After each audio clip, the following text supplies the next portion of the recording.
Hello, everybody. Hello. Thanks for tuning back into Mediocre Marvels. This week we're going a little bit earlier than the other ones. A little bit, yeah. Yeah, this was a launch title, I think. If it wasn't a launch title, it was very early on in the Xbox's it definitely was. Yeah. It was probably like, I think it was still on the Xbox and the PS3, but It was a Capcom game, so they developed it for the Xbox and then immediately ported that shit to the PS3 and the PC. If nobody knows, Capcom really can't. Capcom don't like to stay with one person. They'll put that shit on anything. You know what? Given the timeline, I wouldn't be too surprised if there's like a Lost Planet version for the Nokia N-Gage. There's gonna be. You remember those Tiger handheld games? There's gonna be one of those. Okay. So I've never played this game in my whole life. The closest I think I ever got is I played a little bit of it at a GameStop once, and I think it was Lost Planet 2, and I think it was even in first person mode.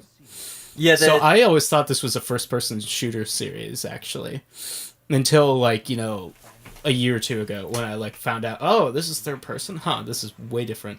Yeah. Also, all the I never played 2 or 3, and apparently it cost the game most of its fan base. Those two, because none of the games are anything like each other. Yeah. Basically, aside from third person shooting, is what I've heard. Yeah. And this is the only one I ever played. It's evidently it stuck, it had enough staying power to garner itself 2 sequels, but Yeah. I don't know anyone who's played any of the sequels or really this game.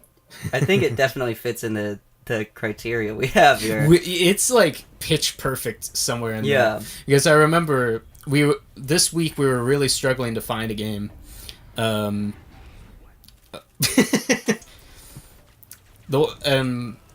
just hoping that we have some more. These people went to the Prometheus school of running away from things. I never got over that. I mean, I'm not Sorry, I hate that channel, but that joke is solid. Yeah. It is that channel sucks, but it is the one. I don't normally do nitpicky douchebag criticism like that, but that's it couldn't be like you tripped or something.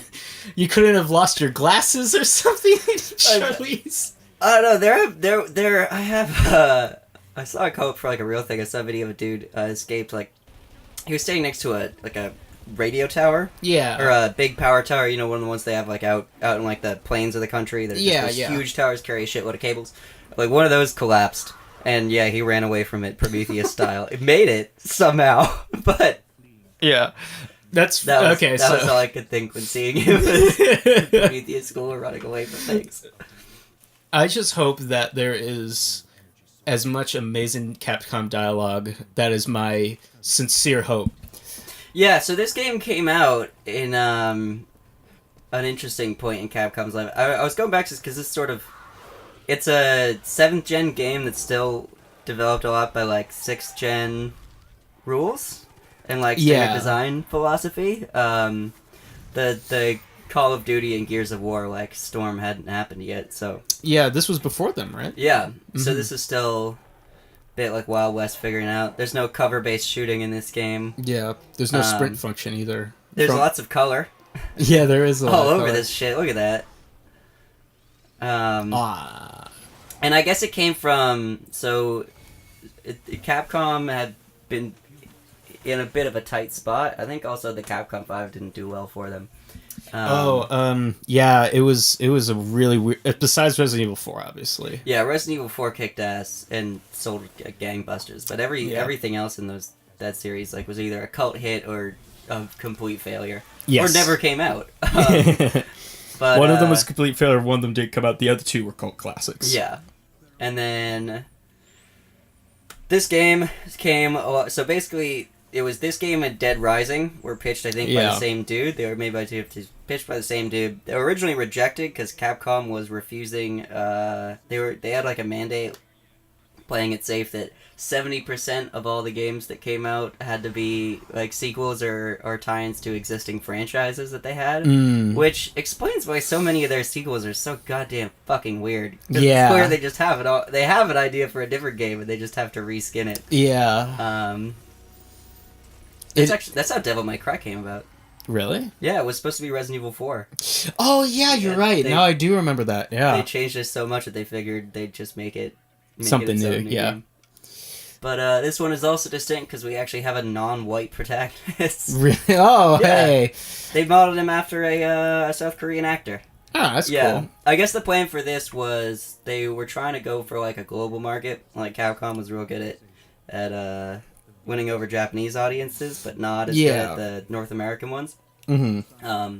So this game was like they wanted to do something that would get everybody. So they got big, like they got guns and all this like spectacle shit for Western audiences, and they got big monsters and robots for Japanese audiences. There we go. And I remembered liking this game because it was like creative and different, and pretty fun. But I remember I never finished it, and it lost its staying power because of one very frustrating mechanic. Oh yeah. And I think we'll see if that like holds up or if I just sucked as a kid. But see that little TEG thing up there?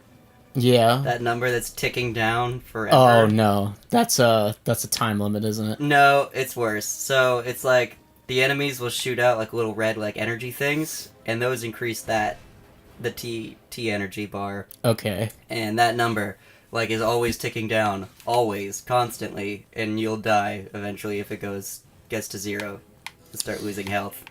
Interesting. So it's like an extra thing you need to look after. Okay.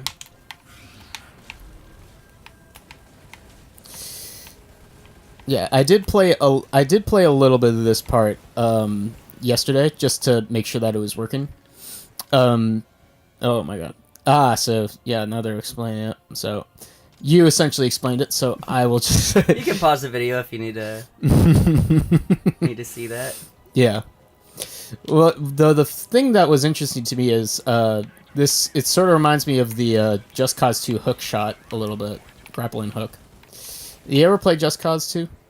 No, I never did. I think really? a friend of mine had it, so I'd play it like a bit when he brought it over, but I didn't own it.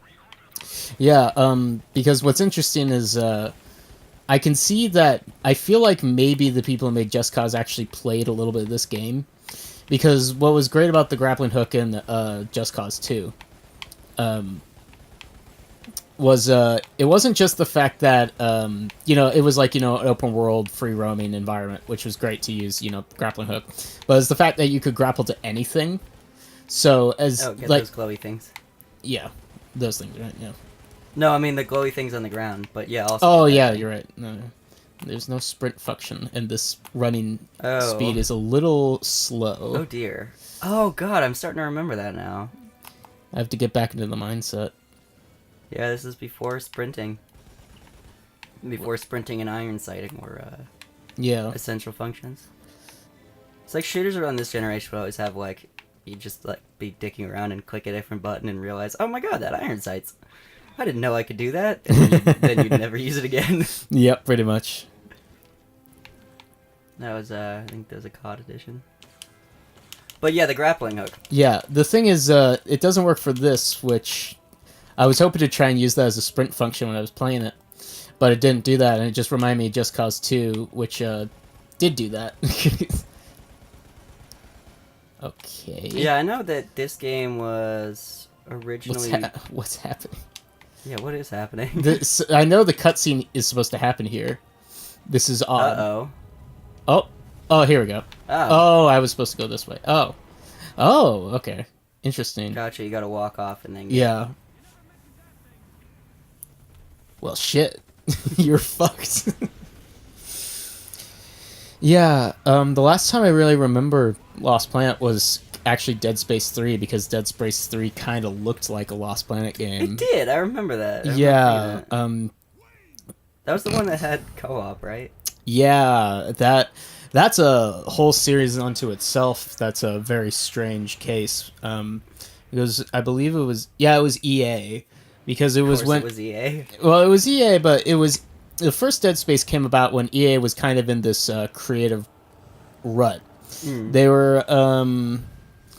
were really, really, really kind of fucked at that point, because they just didn't have anything going on at the moment. I I can't remember exactly like what they had been producing, but mostly it was just kind of a bunch of licensed games. So EA really wanted to take a chance and kind of start producing stuff. So that's when Dead Space came along. So they were like, "Oh, you get to make a full blown horror game." Well, shit. Oh fuck. God damn it. Yeah, this is worth. It's worth mentioning right now that the the team didn't have a whole lot of experience with the Xbox 360 hardware. Really? They had to scale back their dreams for this project a bit for it. Really? It was supposed to be much more open world and like based around like exploring too and like finding shit, but they basically had to make it linear because it was too much work between trying to work with this new hardware that they had no experience with. And if only they held out and then everything. It's like they did. They developed it. They like made the decision to develop exclusively for the Xbox, and then immediately ported the shit elsewhere. Why did they do that? What were they thinking? Man, I'm gonna die soon because of that thing. Yeah, look, it's like going down. Yeah, that is. I don't.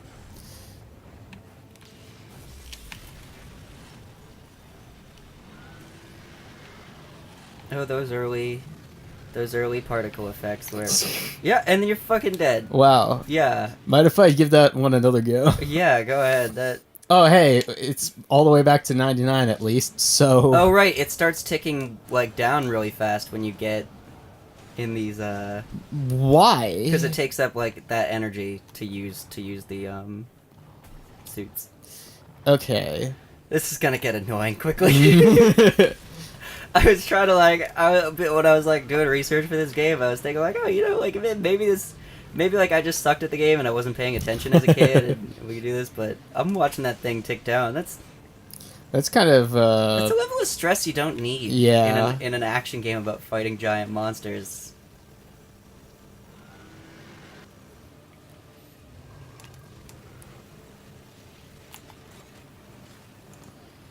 I think these things can fly too. And like jump. Yeah. But that seems to be eating up a ton of energy. Oh, wait. Oh, there we go. Hey! Haha! We made it. We made it. Yeah, what's really weird about this game is I can tell there's a lot of care to it, but there's something odd about it that's not clicking quite right. I think it's just because maybe I wasn't paying attention to like the story exactly. The setting is cool. Yeah. For the story. Yeah. I can't for the life of me remember what the actual plot of this game was. I've heard people complain that it was convoluted, but it's Capcom in the 2000s. Yeah. It was like that was like the golden era. I mean, did they ever do a non-convoluted plot aside from like Mega Man, I guess? Yeah. Well, Resident Evil 7 was like wasn't really convoluted or anything. Oh, yeah. But that wasn't really written by them. It was like a combination between Richard Piercy and a bunch of other North American people who had come in on the team. And then when that came out, they're like, "Oh yeah, it's good. Let's not have any other story consultants for Resident Evil 2, the remake." I mean, the problem with that game for me is like all the stuff where it's trying to be more like Resident Evil. It just feels so tired and predictable and yeah. What was revolutionary and experimental and groundbreaking for the PS1 is, I mean, we're now what, like 3 generations away from there. Yeah. Because the sad thing is, you know, I've always held that Capcom's game design team are usually pretty good. Even in their creative rut, there was always a lot of creativity with like, and you know, Dead Rising was like, you know, really creative when it came out and stuff like that. And it wasn't quite as, you know, mechanically refined as something like, you know, their renaissance that they've gone through now. Yeah. Because now they've Dead Rising was awesome though. Yeah, Dead Rising 2 as well. But what was great was you know, because now we got, you know, Resident Evil 7, we got Resident Evil 2, the remake. But we also have, you know, Devil May Cry 5, which has been like getting really good response so far. Man, this game really looks like Metal Gear Solid 3, like in terms of like the faces and all that stuff. Well, it's got the similar Japanese developers trying to do the Western thing. God, I wish Capcom would make a Metal Gear Solid game. or just get Hideo Kojima somewhere in there. Could use his help. Although that might be too much. Yeah, Capcom plus Hideo. It's a lot. I have very mixed feelings about Hideo Kojima as a person who makes games. Yeah, I have a big soft spot for Metal Gear Solid 1. I don't think that game would work if it weren't for Hideo Kojima's ludicrousness.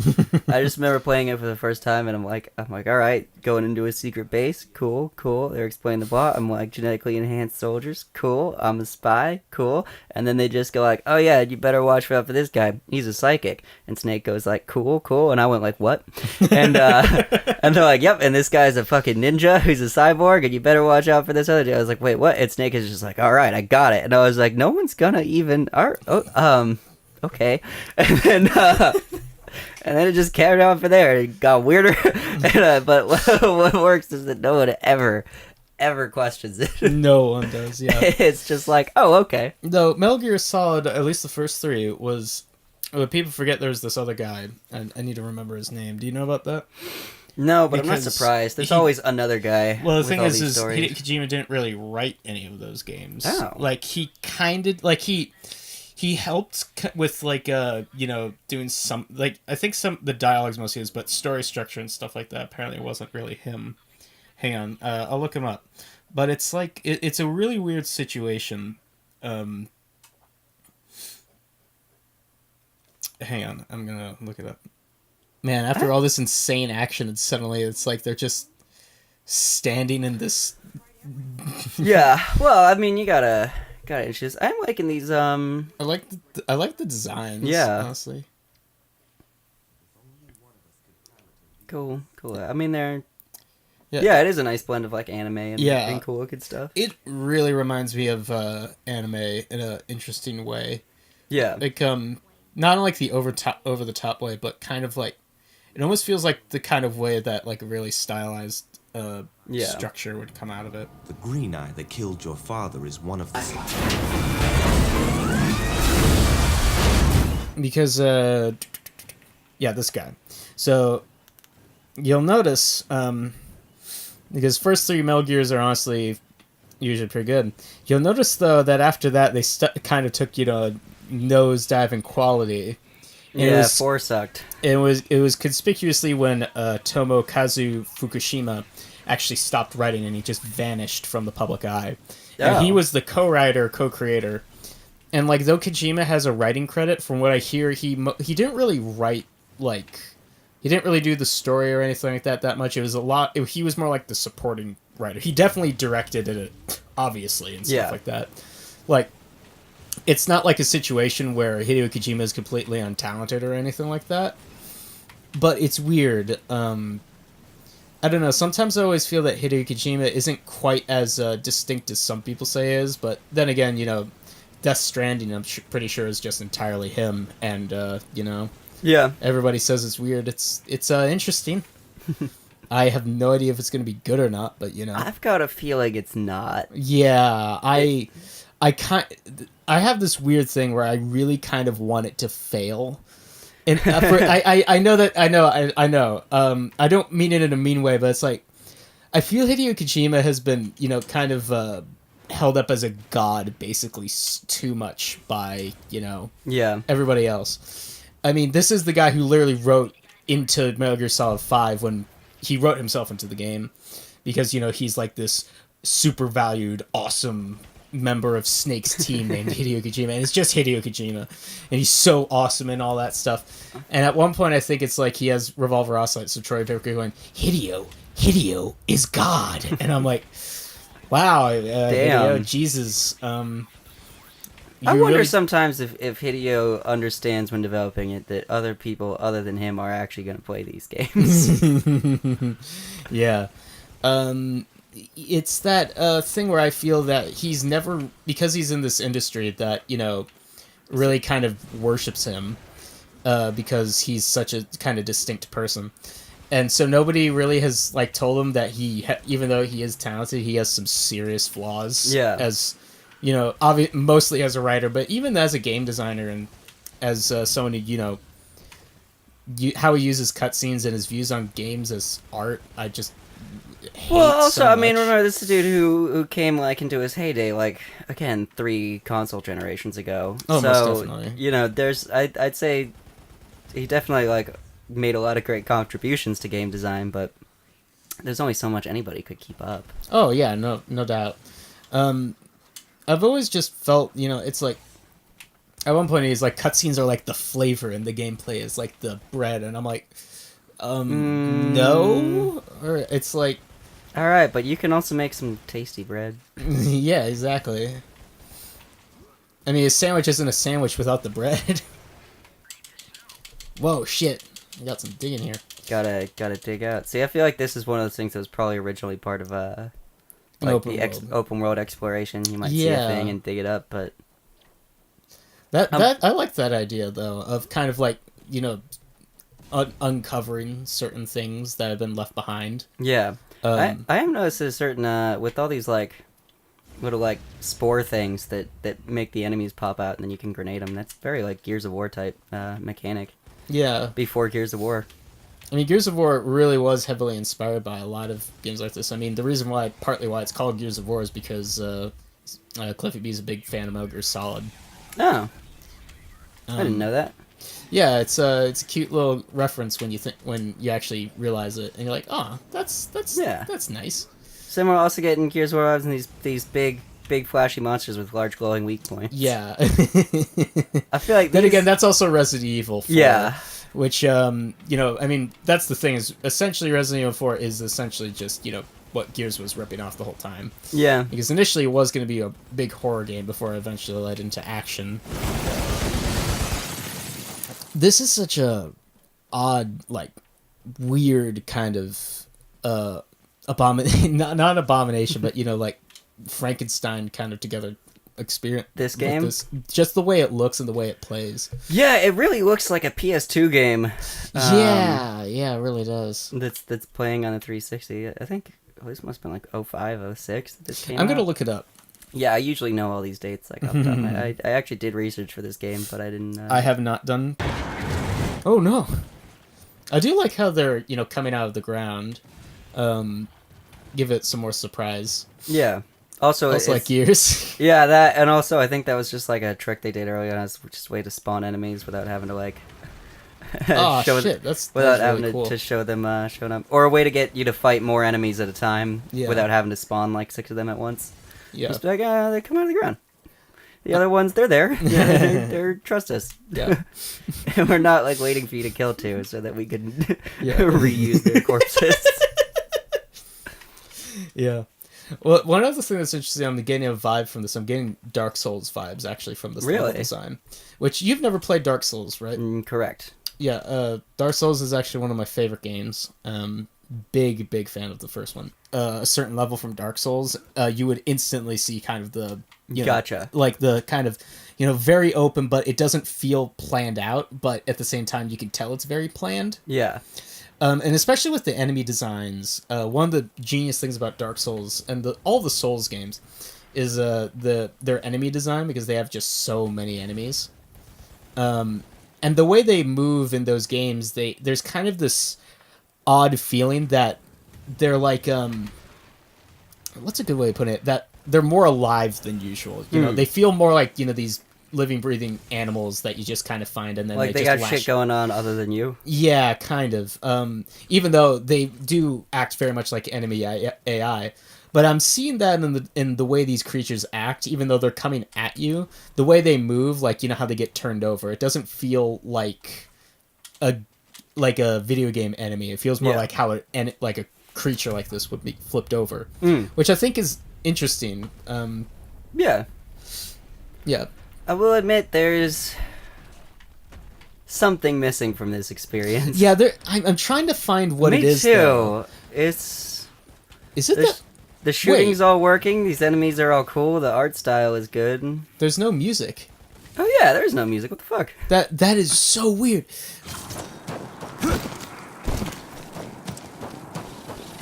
Like, I didn't turn the music down that much. I think that's what's throwing me off, is there's no music. Yeah, I'm just going. I think there's more to it than that, but that's, like, the first thing I'm realizing is, since there's no music, it's just, like, going around just killing things and then shit is just happening. Yeah. Whoa. Alright. Sudden level transition. Also, this came out in 2006. Gotcha. So about a year, or within the first year of the Xbox 360. And then, actually, no, it came out in 2006, late 2006, Gotcha. and it came out in 2007 for everywhere else. So, like, January in 2007 for everyone else. And then it came out on the PlayStation, on Windows, in June 2007, and then it came out in North America on PlayStation 3 February 2008.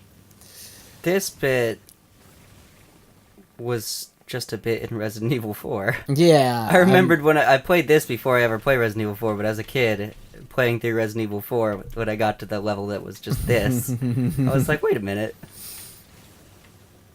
Resident Evil 4 leaves a big footprint. Yeah.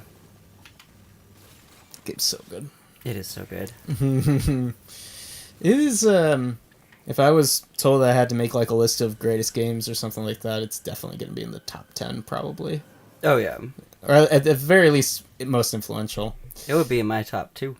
Oh, yeah? Yeah. That and Half-Life? Yeah. Yeah, pretty much.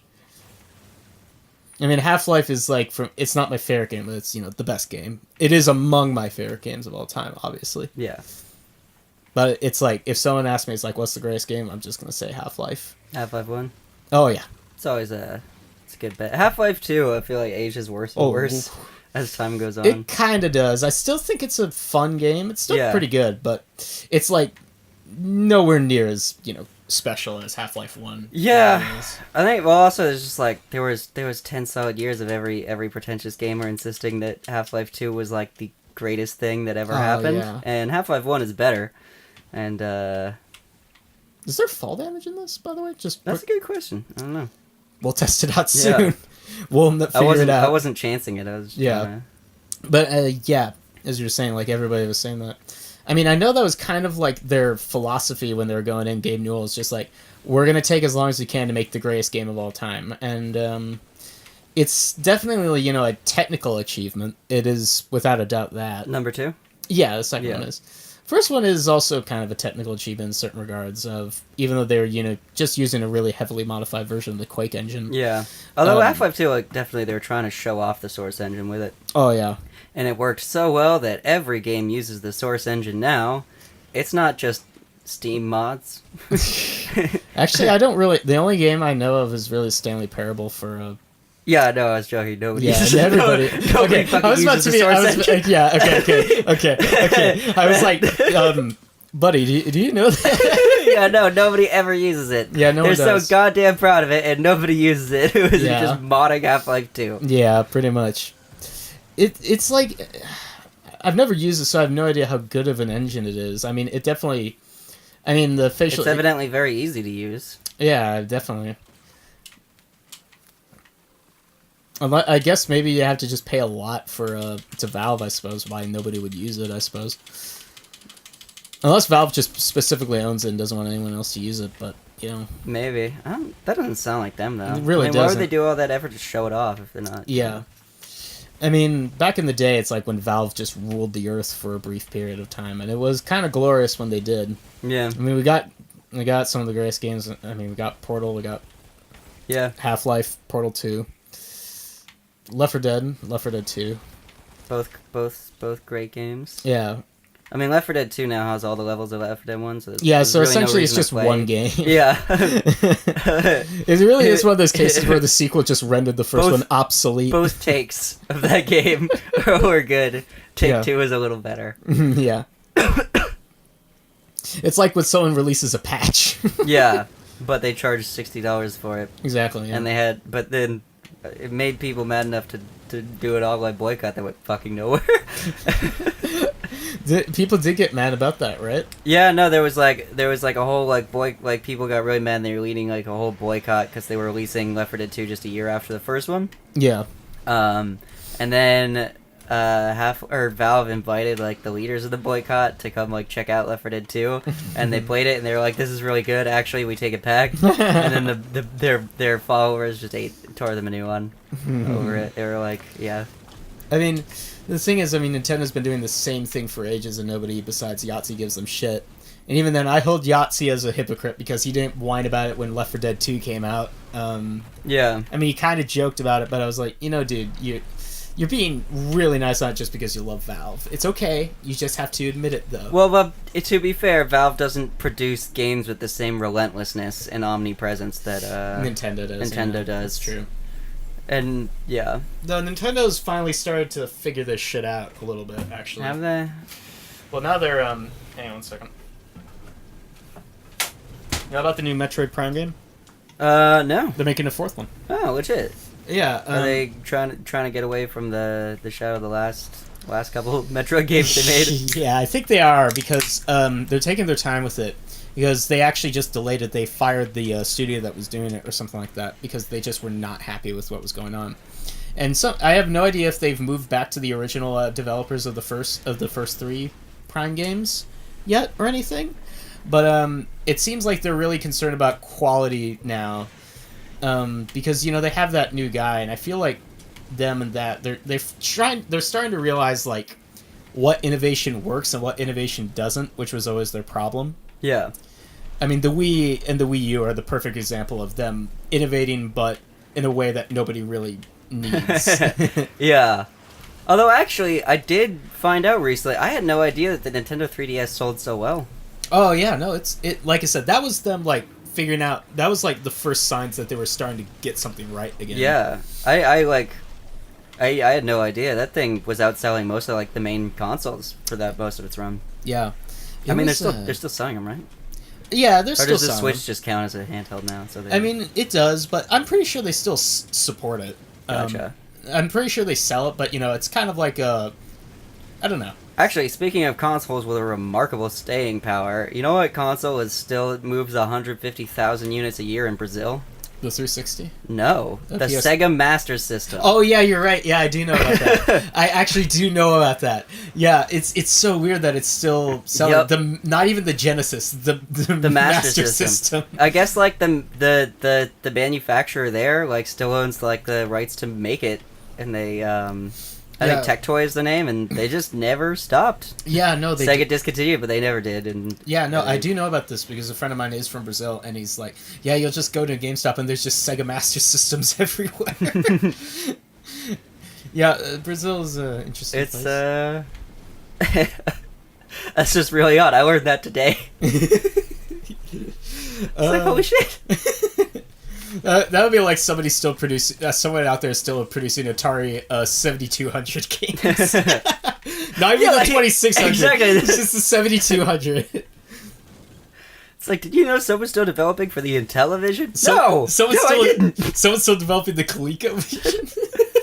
I think, until someone released, back in like 2010, I remember someone released like a new NES game. Oh, really? Yeah, it was like the first time in a while, but the last like NES game to be released during the NES actual heyday was that Bible game where you gotta chase I do remember that get one. To your, I think teacher. AVGN did a video on it. They said that was the last one that was ever developed. The last NES game was that fucking Bible game. I mean, it came out like 5 years too late. It was like 95 that it came out. Yeah. So it really does remind me of a Metal Gear Solid look. Yeah, this does look like Metal Gear Solid, and it's feeling like Resident Evil 4, but I mean, I think this T rating, it's another game that's being savagely murdered by the T rating. Yeah.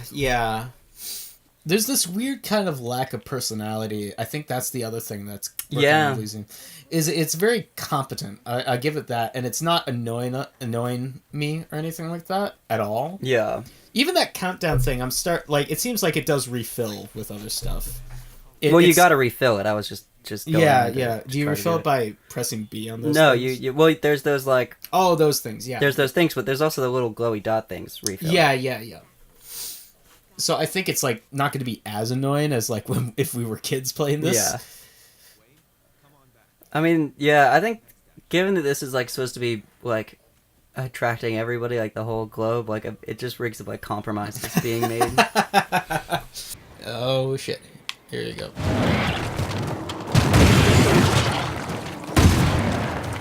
I love the sound effect on that shotgun. Actually, yeah, it's really good. It's a good sounding gunshot. My favorite shotgun, actually, in recent memory, has actually been the one in Resident Evil 7. Just the sound they got on it is like amazing, in my opinion. I think you gotta shoot that one again, otherwise it'll unfreeze. Yeah, I think. Yeah, hang on. Yeah. These ones are cool, but the fact that they've got like the big glowy spot that you gotta shoot makes it so you sort of don't notice or care about most of the monster. Like it just, in like the heat of the moment, all you can think about is like how to kill it, so you don't really get to appreciate the rest of it. If only the back of it is important. I know, and Resident Evil.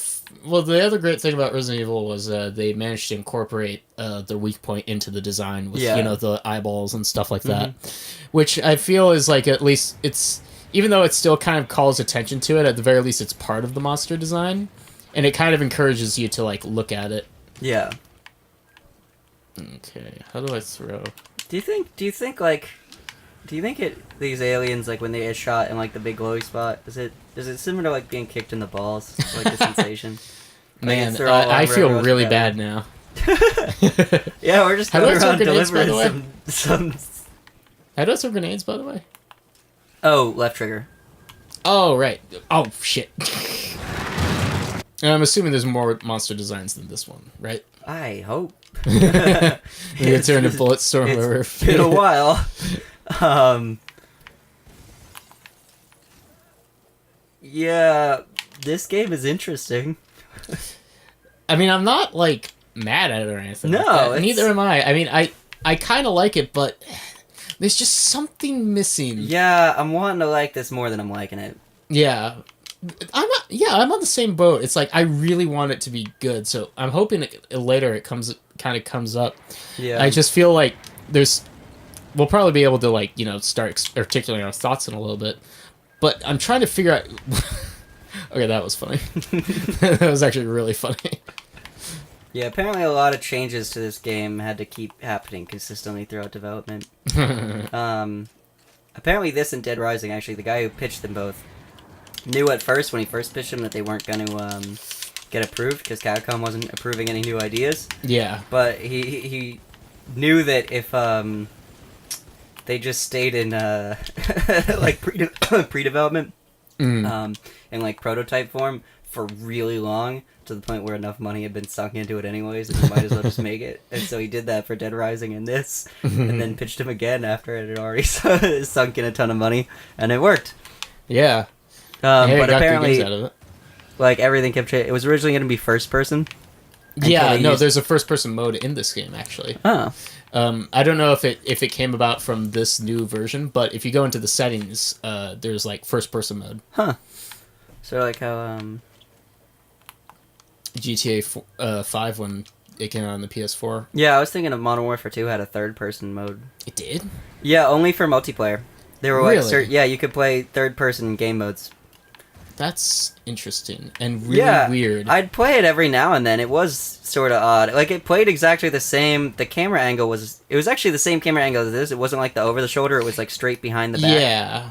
I think there's like I like this look because it can have the camera farther away, but you got to be a little over the shoulder, right? A little bit. I feel Otherwise, I feel the way to fix this would be to have the camera just shifted a little bit this way. Yeah.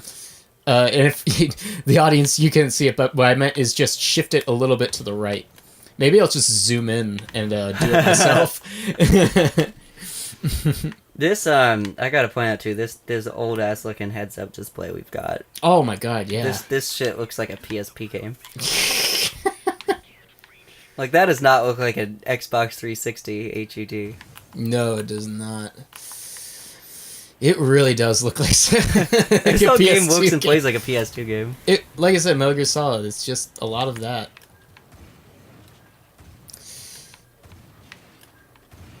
Also, I forgot to mention, I did actually get Lost Planet 2 as well, because it was also, like, they're all on sale. Maybe we should do a whole series. Yeah. I'll download the third one, too. It's only $5, the third one. I hope and it's that the we most have expensive one. Oh, really? Yeah. Yeah, you can tell this series. It had a huge cultural staying power to the point where they'll just like they're selling it for $5. Yeah. You sure? You really want to play Lost Planet? All right. $5. Honestly, like I could see myself playing this just as like a kind of as like a comfort food kind of thing. Yeah, I could see that too. Yeah. So I complained in Bulletstorm about how all the enemies were just generic ones, and there wasn't enough variety of like big ones. This is creating a new thing that I didn't. It turns out that if you have every single enemy be a giant mini boss, you become jaded to giant mini bosses. Yeah, that's kind of what happens in Dark Souls too. Is really? Well, the thing about Dark Souls, the reason why Dark Souls is hard, and it's honestly it's what's great about its difficulty is that it's just essentially super fair. Is that essentially all the enemies are as powerful as you, essentially. Well, they're more powerful at the beginning, but eventually it's like, even when you level up, even basic enemies can still kill you in a few hits if you're stupid. Yeah. What's great about it is essentially it's like, these enemies, they can kill you just really fast if you're not careful. So everything is kind of an ordeal. You kind of want to space everything out and like make sure that you're taking them on one by one as opposed to like all together. Yeah. And if you're taking them on together, they're usually like, skeletons or something like that. That, you can try and get away from them and all that. Yeah.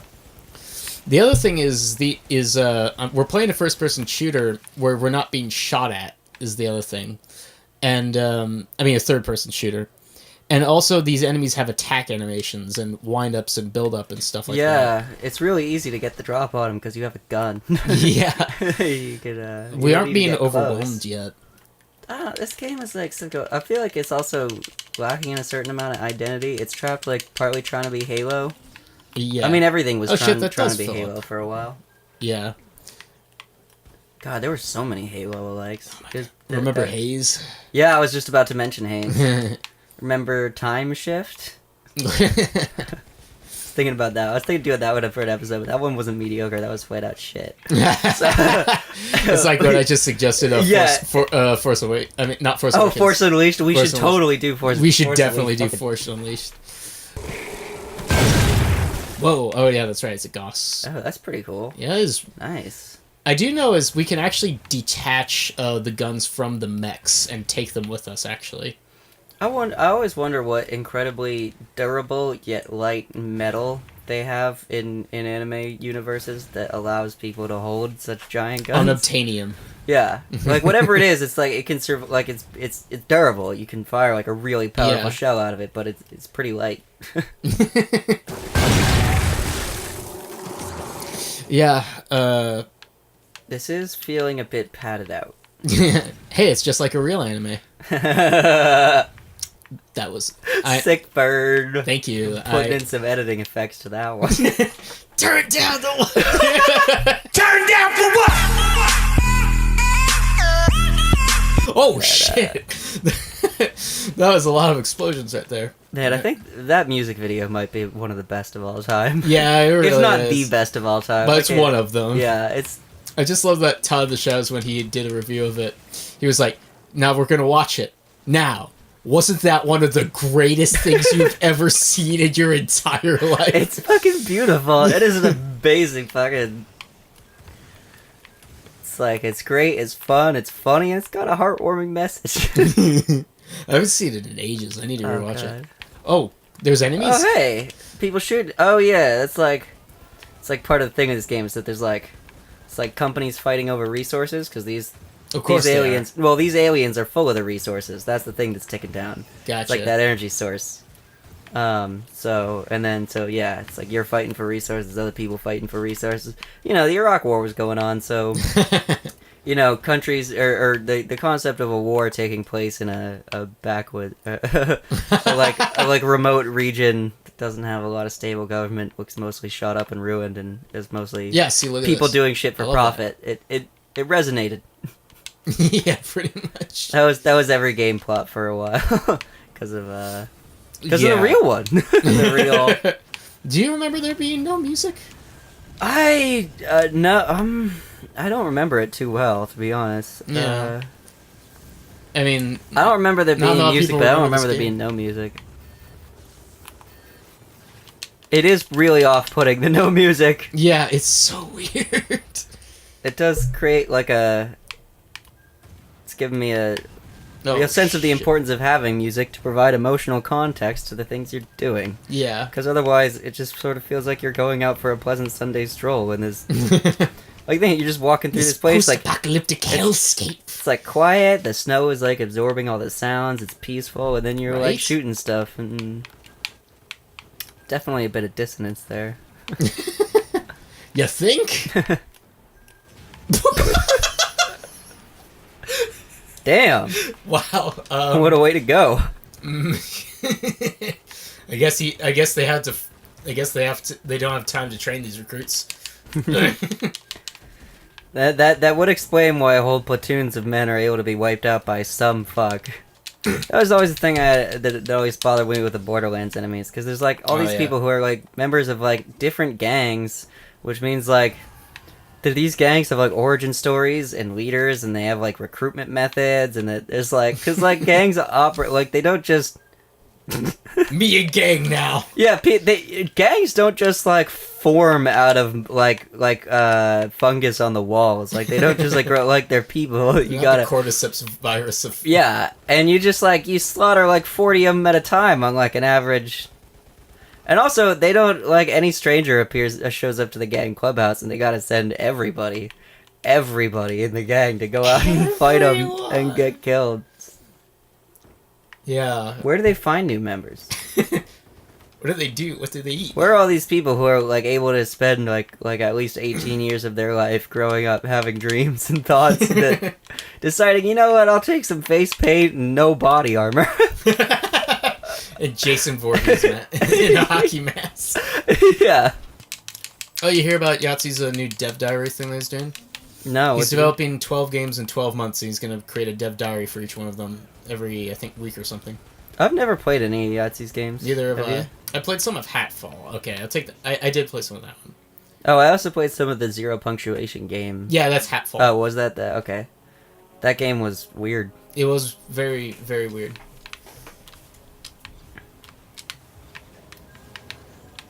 Yeah, I read 2 of Yahtzee's books, and if you don't know who Yahtzee is, I wouldn't recommend them.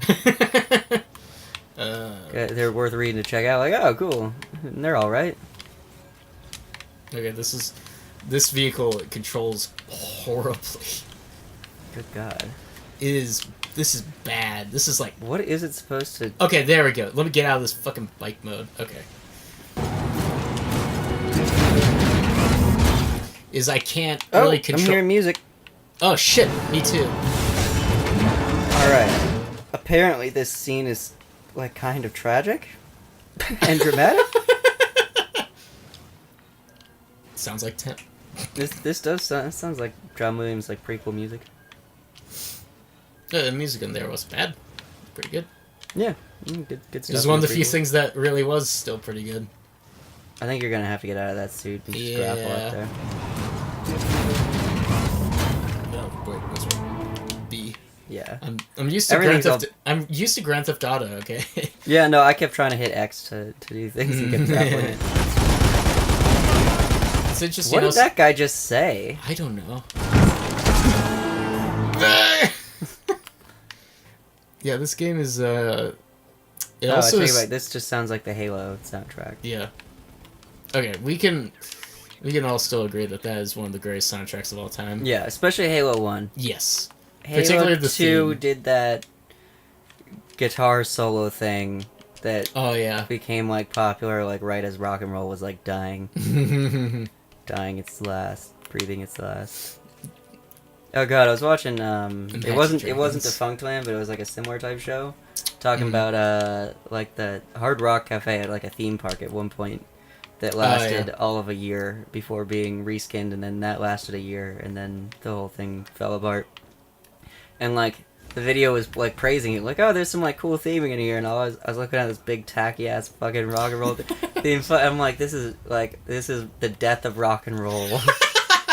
immortalized in theme punk form. I mean, they had like a I think it was called like the Punk Playhouse or like something like that. I'm like, yeah, what's more punk than a themed attraction designed by a corporation? Are you in first person then? Yeah. Well, not really. Okay. It's like a zoom in. I think the actual first person mode is probably like, you can see the gun and everything. Yeah. There were yeah, did you ever play the original Ghost Recon? The very original one? Oh, I think I did. I played one of them when I was a kid. I played that one actually a lot for a little bit. I can't remember which one it was though. I don't think it was the first one. Yeah. What system do you have it for, like PC? What system did you have it for? It was a 360. Oh, okay. Oh, wait, it wouldn't have been the first one. The first one was like a 2001 PC game. Oh yeah, it definitely wasn't. It was like super like tactical shooter type thing, but the thing I always hated about it was that you couldn't. It was like FPS. You couldn't see your own gun. Oh really? How dumb is that? There's really yeah. Yeah. You kind of need to see the gun to like feel like you're there. Yeah. Part of it, as opposed to like someone driving like a feel fun. Yeah. It's like it always felt like you were just like someone like operating one of those like bomb cameras, or bomb robots. Ooh,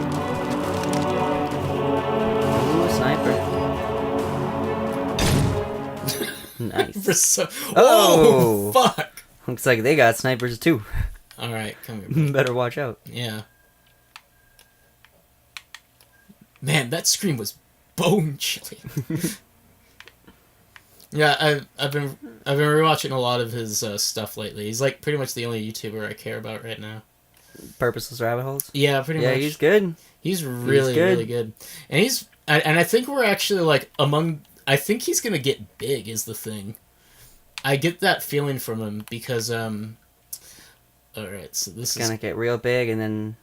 In standard video game YouTuber form, it will all tragically end when he says the N-word on a live stream. Oh God, I hope not. No, well, I don't think Charlie would do that. No. Charlie seems like a good dude. He seems like a nice guy. PewDiePie, we knew that was coming. Yeah. One really take a look at him. You're like, this guy's doing something like that. This guy's gonna turn into a white supremacist.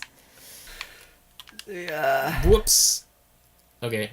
Did you ever watch PewDiePie? No, I wasn't even a fan of him back when he was popular. Yeah, same. Well, I mean, he's still popular, but you know what I mean. I was always into like Achievement Hunter and stuff like that, and his shit was just never funny to me. Yeah. I did watch Scene Enters though. You remember that guy? Scene Enters. I remember the name. He was around. I never watched got me into stuff. Minecraft actually. Oh. Because he was like one of the early people on with that game, really.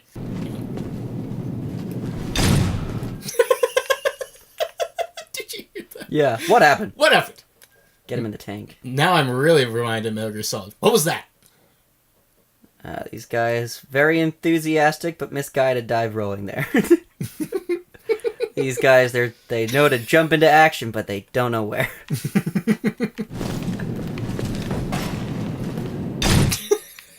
Damn, they just fucking go down. Just dying. Oof.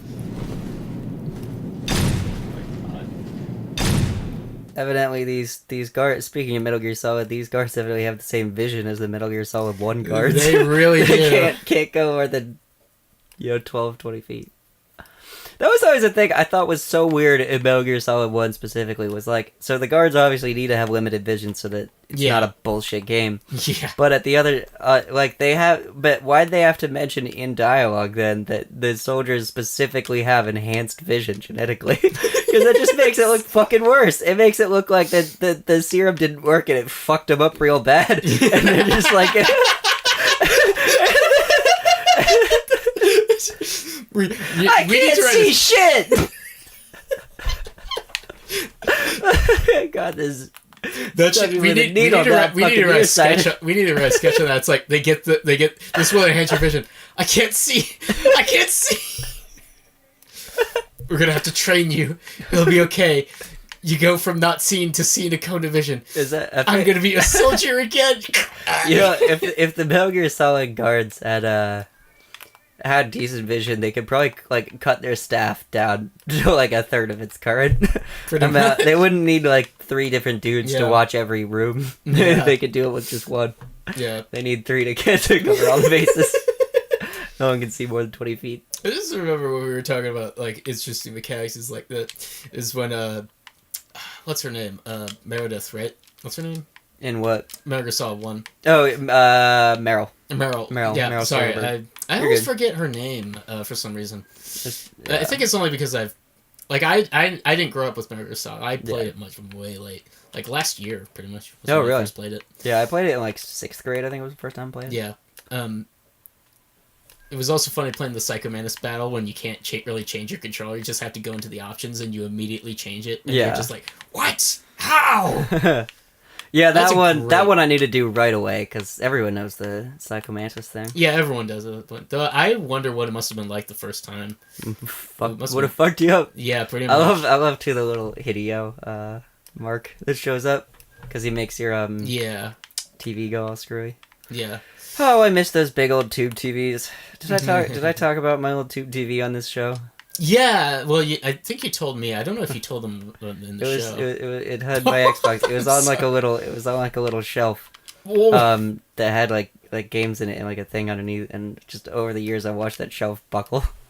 Every now and then, you just hear a big wood pop, like. We'd just be like, it's sinking deeper, inching closer and closer to crushing it. Well, all your hair would stand up on your arms when you got near it.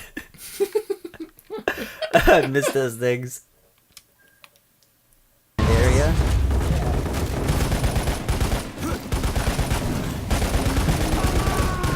Damn, that guy was screaming for his mom. Mom! Mama! Colonel. I met the Colonel. Did you?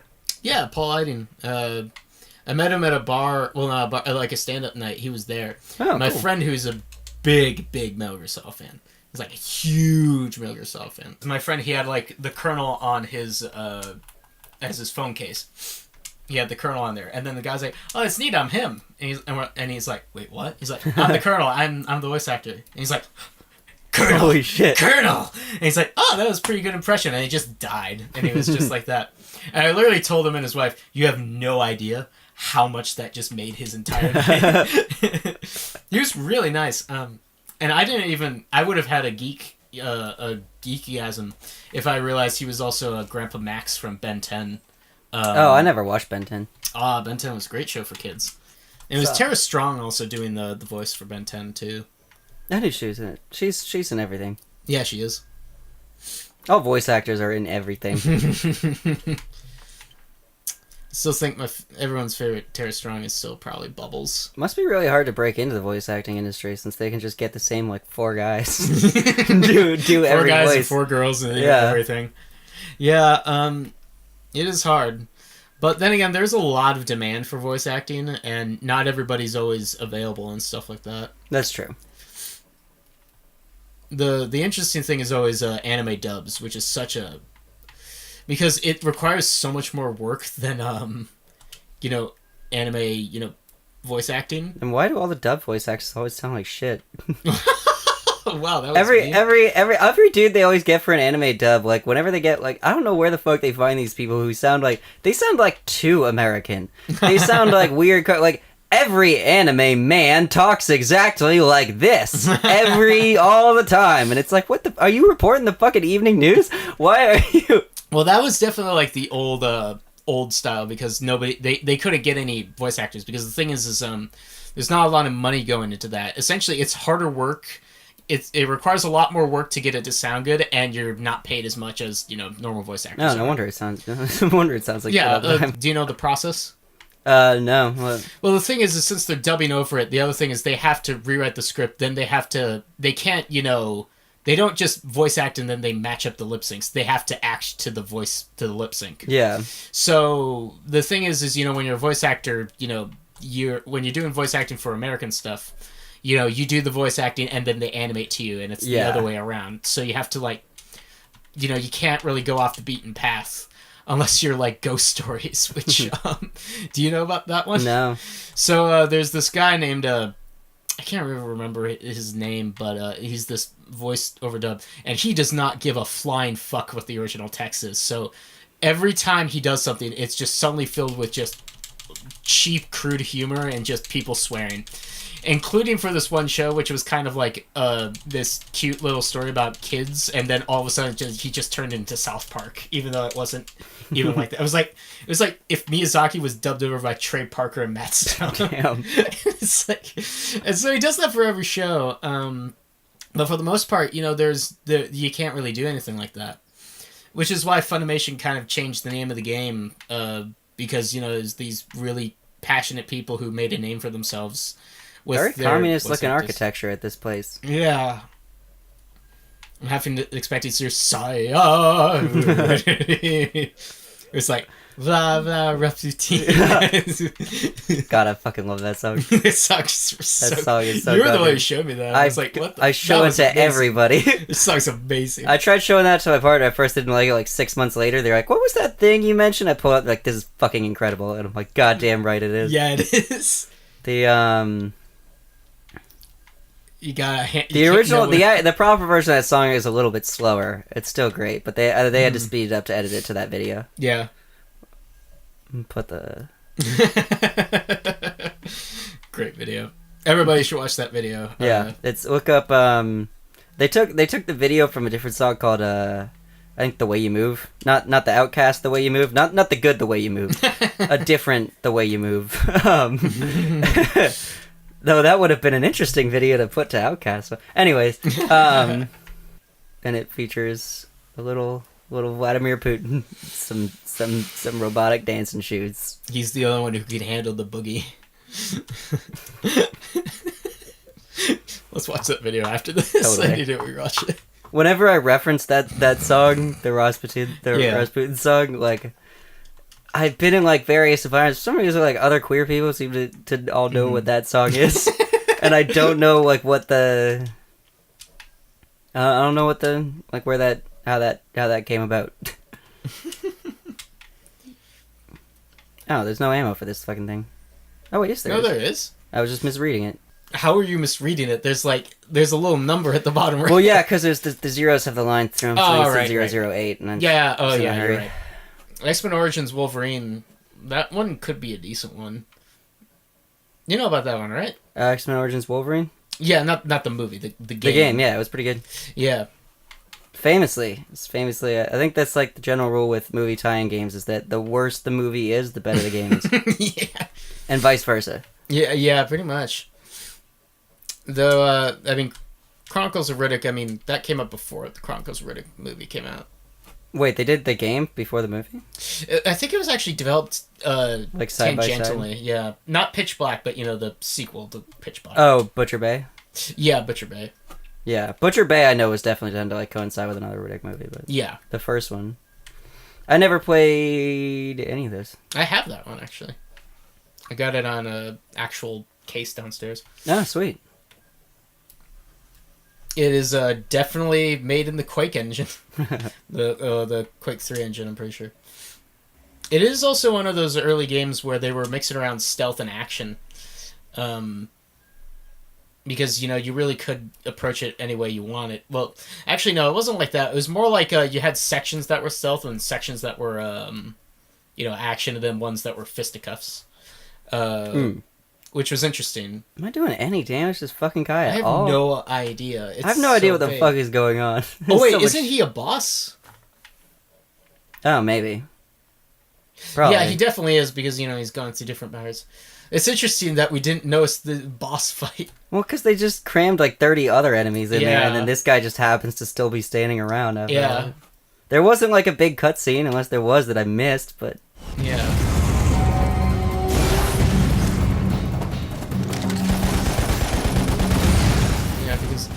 Oh, there's a mech. Yeah. I'm running out of fucking Energon pods. Yeah, you better kill that fucker.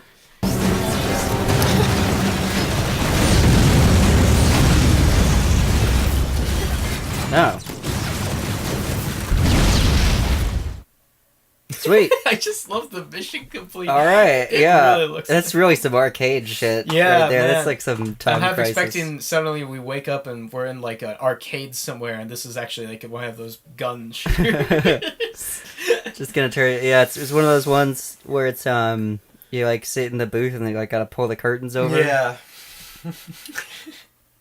Well, thanks for watching, everybody. We will see you next week. Yeah, we will. Peace.